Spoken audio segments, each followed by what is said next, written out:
What's the meaning of coffin?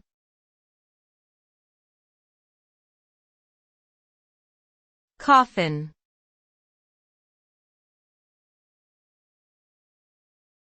Coffin.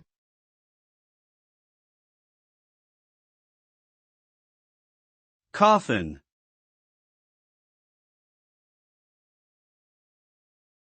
Coffin.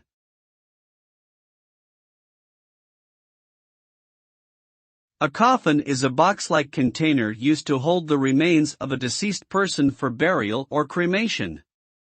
Coffins are typically made of wood, although other materials such as metal or stone may also be used. They can be decorated with various designs and symbols, depending on cultural and religious practices.